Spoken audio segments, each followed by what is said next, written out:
20 some days left. It's gonna be a tough one. Welcome back to the JNS channel, the #1 podcast in all of Maryland. Yeah, like the enthusiasm there.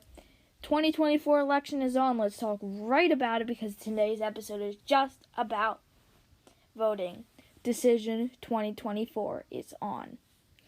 Let's just get started with the debate last week. The debate was if students should be allowed to miss school to protest, and here are the results. 67% yes and 33% no. Still have time to comment. Your last day to comment is Friday, this Friday. Make sure to comment before Friday your answer, and we'll make it in. By the way, everything in all these podcasts, all this information was from the internet and the Week Junior for Kids. So this is a kids-appropriate podcast. Thank you. This week's debate is, should kids be allowed to vote? Here's what you should know. 1. Currently in the U.S., people have to be 18 to vote. And 2, the voting age was 21 for most of the U.S. history, but the 26th Amendment in 1971, the second most recent, was to change it to 18. Some people think kids' brains are not really developed enough to vote. I mean, you can put in the comments, once again, you have until Friday to answer if should kids be allowed to miss school to protest, and should kids be allowed to vote. Yes, you have until Friday. I believe that a lot of people come in. This past October 9th, it's October 15th, we celebrated the 8-month anniversary of the JNS channel. Just really exciting. 4 months to go until the year anniversary, but let's stay on topic here. About 56% of you want to vote for Kamala Harris and Tim Walz, and 31% want Trump and J.D. Vance. I mean, I really don't understand how you can vote for Trump, but you're entitled to your own opinion. But what is the #1 quality you want to see in the next president? You can put in the comments below. You have until Monday, everybody. Just some people want honest, some people want being intelligent, and some people want hardworking.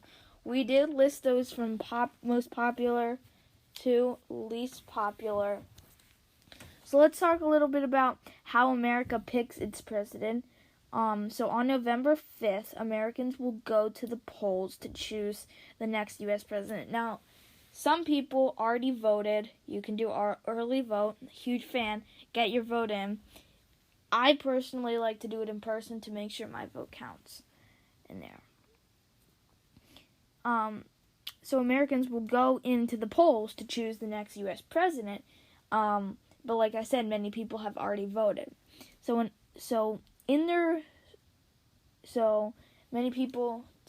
voted in their ballots.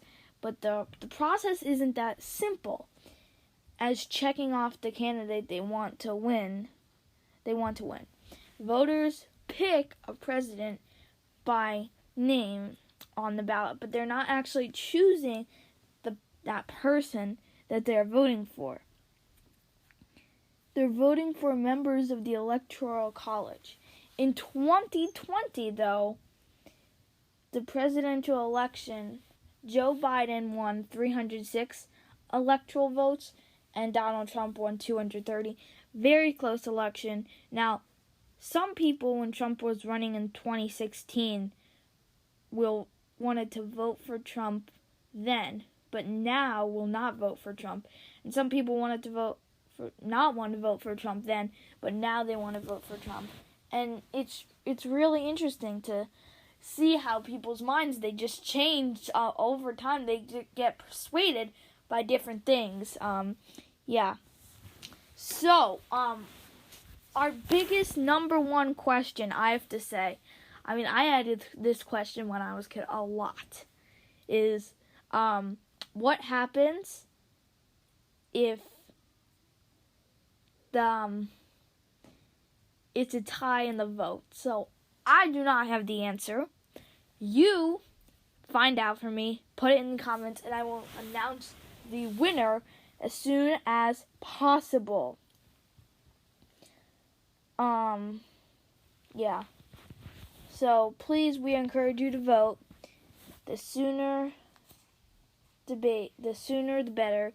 And by the way, I don't think we mentioned that the senator debate just happened between Larry Hogan, Republican Larry Hogan, and Democrat Angela also Brooks. So that was a good debate. It was a good debate, yeah. They were nice to each other. Everything good. So once again, thank you for listening, and we'll be back with you as soon as we can.